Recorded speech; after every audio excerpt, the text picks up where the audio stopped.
It's a metal monthly.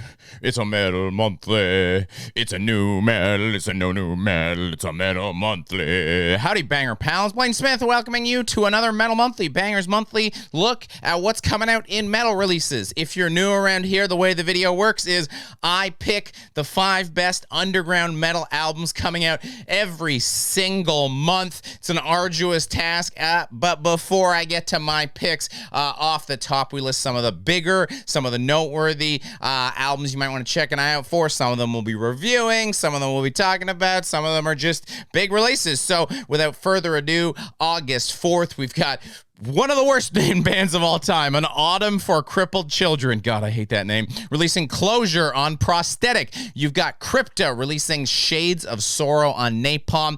Skindred is releasing Smile on Earache. Moving on to August 11th, we've got The Hives releasing The Death of Randy Fitzsimmons on Fuga. Cataclysm releasing Goliath on Nuclear Blast.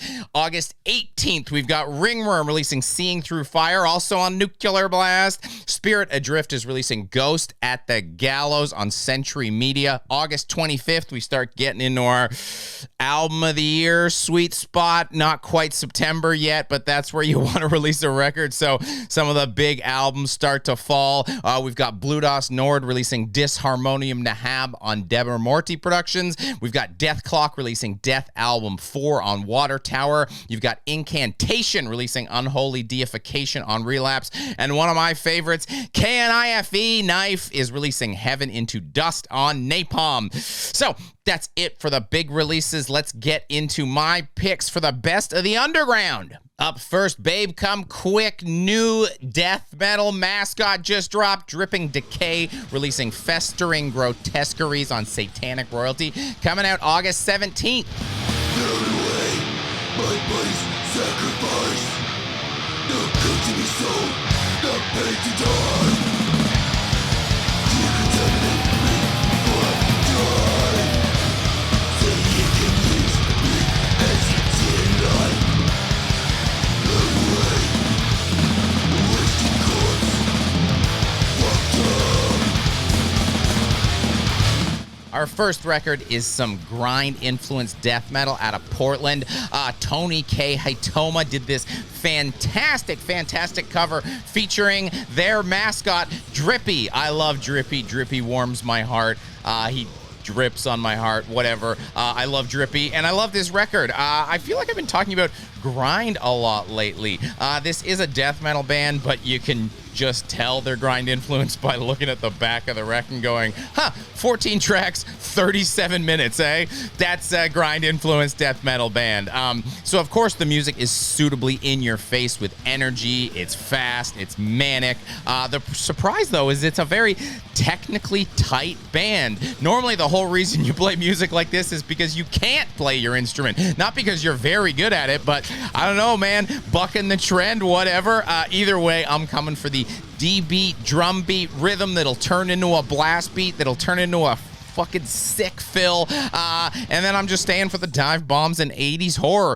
Great way to kick off the month. And again, just look at that great cover with that cute little fella on it. August is a bit of a heavier month for my picks, so thankfully we kind of get a palette cleanse right here off the top to kind of prepare you for it with Skálmöld's Ýdalir on Napalm Records coming out August 18th. I don't know how any of that's supposed to be pronounced. They're Icelandic. I'm going to butcher some stuff.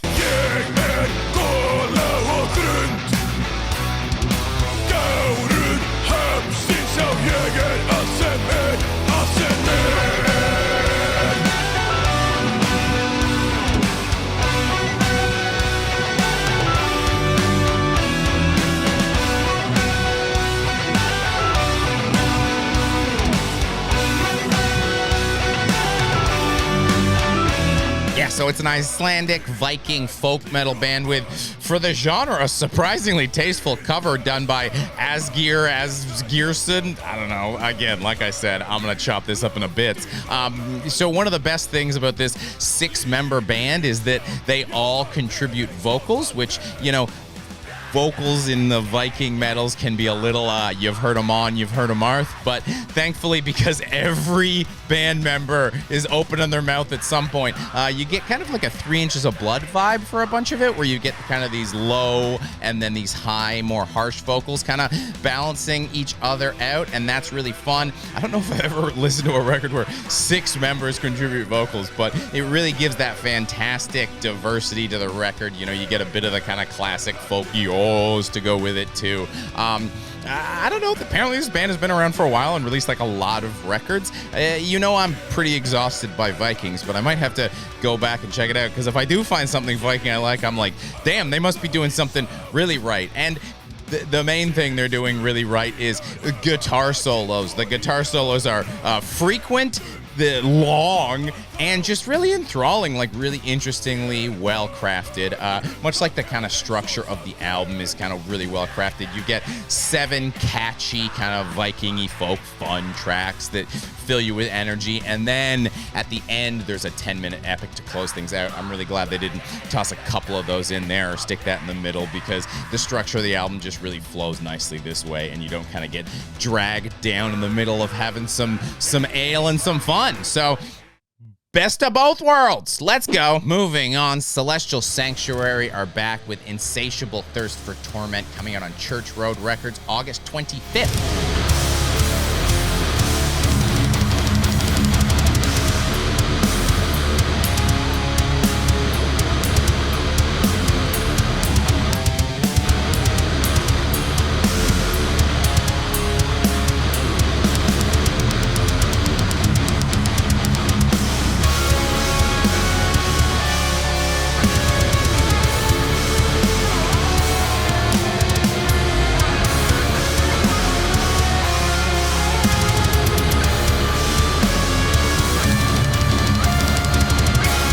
So yes, this is some British death metal. I'll never do that again. I'm sorry. Anyways, this is British death metal. We've got an album cover by James Buscema. We love James. He's done some artwork for Decay in the past. Fantastic artist. Fantastic job on the cover.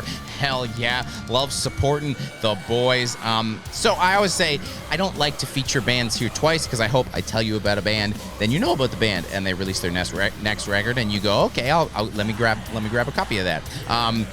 But sometimes I do feel, even if you listen to the last album, you might need to be notified about the new one, and that's the case here. From the unconventional start to the album, which has got some guitar wizardry kicking things off, leading into an absolutely massive track. They're really bringing everything I want: technicality, heaviness, and the very important but harder to achieve thing for death metal, atmosphere. It's all here, baby. They've got that British skill where they can play death metal as slowly as they want and not lose any of the heaviness. So if you're a fan of more mid-tempo death metal stuff, definitely a record to buy. The big level up between this record and the last record, though, is just in the diversity of sound on the record. Their first record was really great, really loved it. This record really feels like they're now a kind of full-on professional big death metal band who can really do it all. So massively happy, massively stoked to see this as the follow-up. So definitely grab a copy of this. Celestial Sanctuary. Hey, if you're wondering how I find all these records, I do it magically every Sunday on Twitch at 4 p.m. Eastern Time. I open every single metal album coming out 1 month in the future. So if you're like, Blayne, you should wait till the end of the month. How do you know what's coming out? You might have missed something. I didn't miss anything. I've listened to them all. Dear God. Come hang out with me. And if you like the content we do on BangerTV, head on over to our Patreon. You can toss us a couple of bucks. And then the only thing I need to advertise to you here is us and more of us. And I think you like us. I hope you like it. Please like us. Okay, one more heavy one, and then that's it for the heavy ones. We'll go over to the Pallet Cleanse. I know it's a heavy month of darkness with the album Missa Tridentina that I'm using all my inner strength to not read like Jar Jar Binks, coming out on Personal Records August 25th.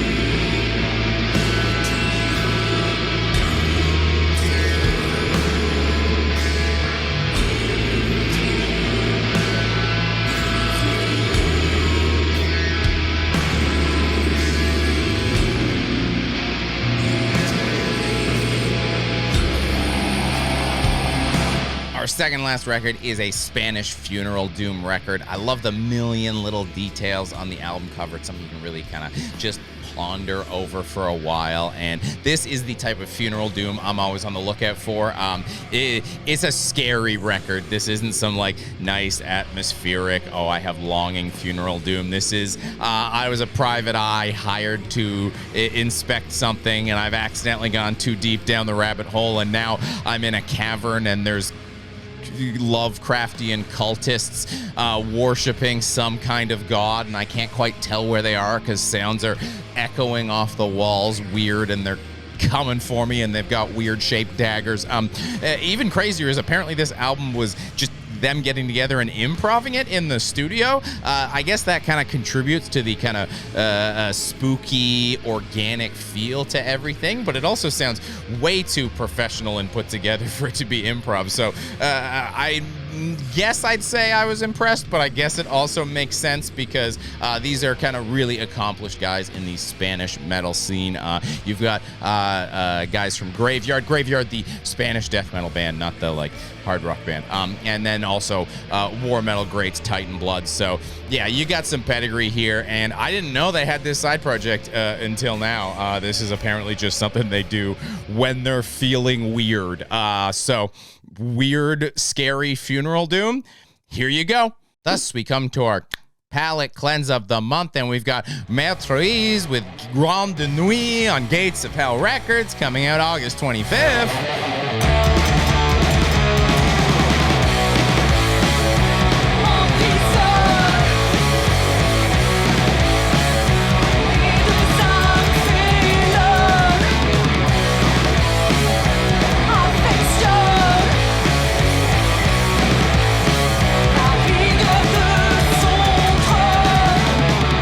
Heavy metal closeout comes to us by way of France this month, and if you're a regular Banger TV viewer, you might be thinking, is that Sarah in French? Fiona and Sarah do have a similar sound to their voice as vocalists, but do not worry, this isn't just French smolder, even if there's also, I guess, a sword in the band photo. There's some similarities between this band and Sklmld, absolutely. But this doesn't have the epic and doom elements. It's more kind of straight ahead heavy metal, which means you've got a faster pace, you've got higher energy, and that's great. That's what I love. I mean, even the slowest song on the record isn't even slow by any means. The especially crisp guitar work really kind of powers everything through.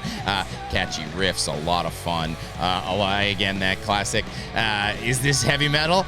But can I drive to it? Yes, you could drive very well. Oh boy, a nice drive across the French countryside would be delightful to this record.